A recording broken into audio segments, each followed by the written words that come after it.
Fala pessoal, tudo bem?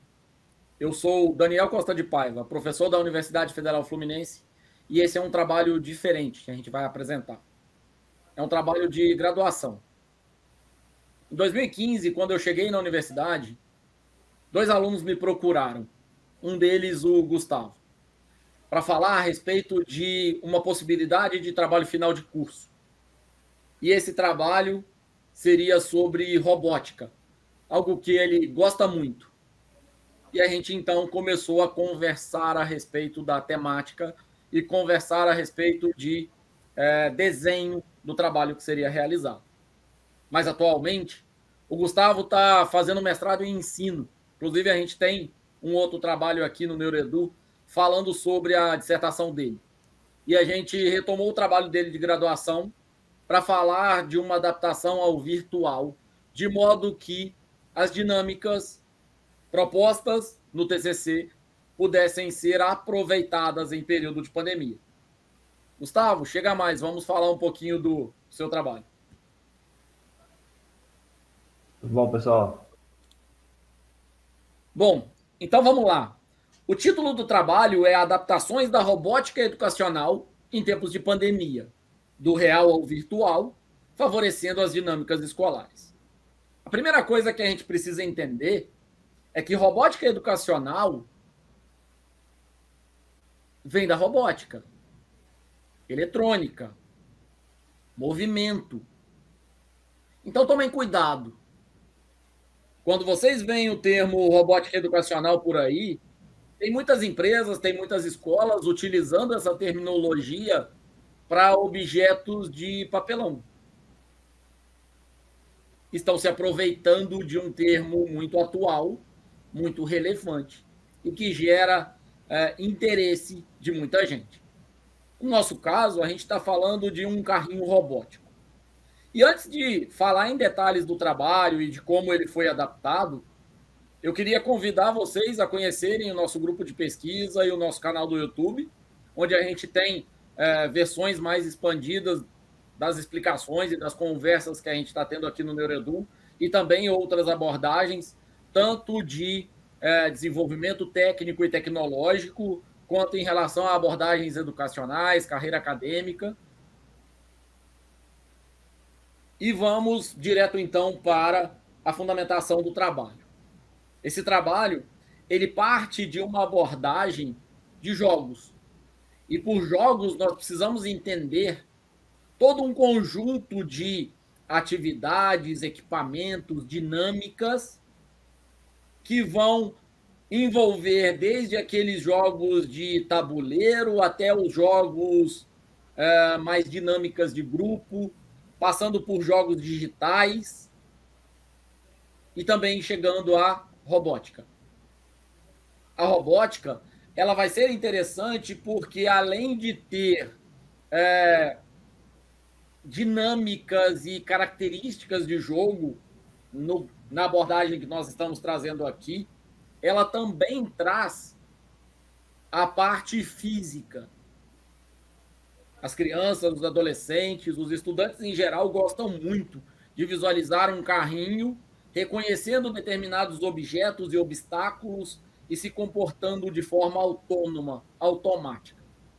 E o objetivo nesse trabalho é contribuir com as dinâmicas usadas em sala de aula, apresentando um recurso didático de fácil manuseio e utilização, de modo que uma atividade possa gerar um período antes e depois de engajamento e de interesse dos alunos. Afinal de contas, quando o professor apresenta na aula que vai fazer uma dinâmica, ele prepara esse ambiente adequadamente e ele avalia esse ambiente de forma adequada depois da realização da dinâmica, ele tem um engajamento e um interesse muito grande, principalmente se todo esse contexto tem aparatos tecnológicos, tem aparatos adequados à faixa etária dos alunos e, claro, aderentes ao conteúdo que está sendo discutido ali. Então, com isso, a gente seguiu uma metodologia de desenvolvimento que foi Primeiramente, a gente fez um levantamento teórico, né, para entender como que seria o desenvolvimento de um jogo educacional, como que seria o desenvolvimento de um robô, e que no caso é o carrinho, que é um seguidor de linha. E nesse levantamento teórico, então, a gente pegou diferentes tipos de trabalhos voltados para o uso de tecnologia na educação, sobre a plataforma Arduino, que é uma plataforma que a gente utilizou para o desenvolvimento de hardware do jogo todo, não só do carrinho, como os controles e tudo mais.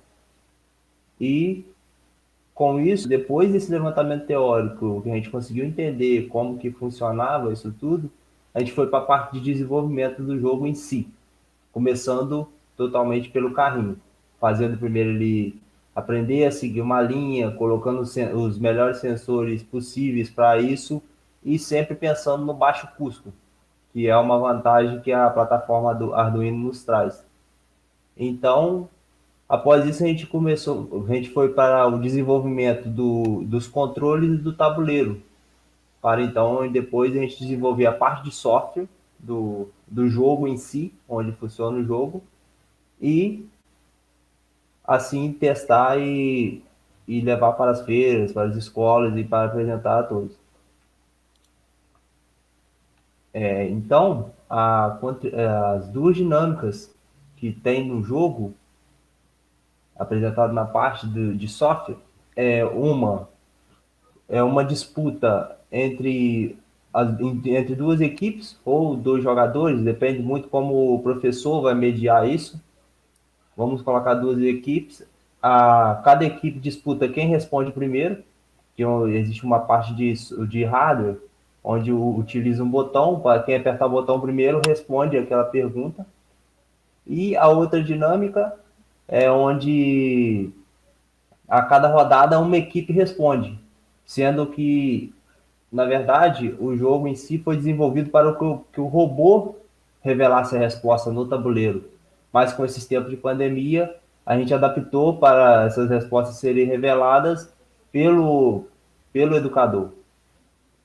Pessoal, então, com base nessas dinâmicas, a gente adaptou para o formato virtual, de modo que, claro, diretamente o professor pode filmar o carrinho em uma live, né, em uma dinâmica de videoconferência, e apresentar ali qual é a movimentação desse carrinho físico, que nesse caso está no ambiente junto com o professor, mas também o aluno pode acompanhar esse resultado através de um vídeo gravado, através de uma dinâmica demonstrada.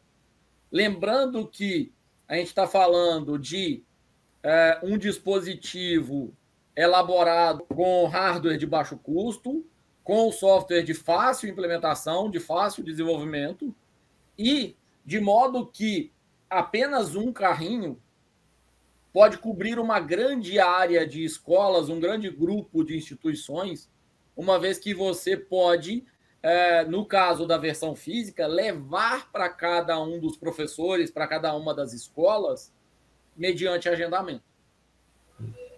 E esse material é pequeno e é fácil de transportar, porque a gente está falando de uma pista que é dividida em placas, obstáculos que são barreiras pequenas, reconhecidas por sensores colocados na lateral do carrinho, e nesse período de pandemia, além de tudo, a gente pode levar para casa dos professores e fazer essas adaptações necessárias, ou mesmo enviar os vídeos e gravar simplesmente as movimentações possíveis de acordo com a dinâmica do professor. Ou seja, nós estamos falando de um projeto que foi idealizado por um aluno de graduação, de acordo com a área de interesse dele, a gente elaborou, apresentou ele para a sociedade, para a comunidade, de forma gratuita, de forma disponível, e atualmente a gente adaptou para que a comunidade educacional continue tirando proveito, agora, tanto da versão presencial quanto da versão online, da versão virtual do projeto. Essas são algumas das referências, lembrando que é um trabalho de graduação do Gustavo, então tem, além de publicações, o próprio texto do TCC dele que está disponível. Vou mais uma vez convidá-los a conhecer as nossas redes sociais e o nosso canal do YouTube. Tem, inclusive, uma conversa lá com o Gustavo explicando a dinâmica do projeto dele, a chegada no grupo de pesquisa e tudo isso. Agradecer muito a toda a organização do NeuroEdu pela aprovação dos trabalhos, pela oportunidade desde 2017, pela abertura para que a gente possa trazer algumas questões que o nosso grupo pesquisa, enfatizar mais uma vez a importância de ter um grupo tão coeso, tão dedicado. A gente conseguiu chegar a diversos trabalhos submetidos aqui e a gente termina aqui a nossa participação no NeuroEdu 2021 com uma satisfação muito grande, um agradecimento especial ao Dr. Lee, à doutora Lilian e a toda a equipe do NeuroEdu. Muito obrigado. Parabéns, Gustavo, pelo trabalho e um grande abraço a todos. Obrigado a todos presentes e até mais.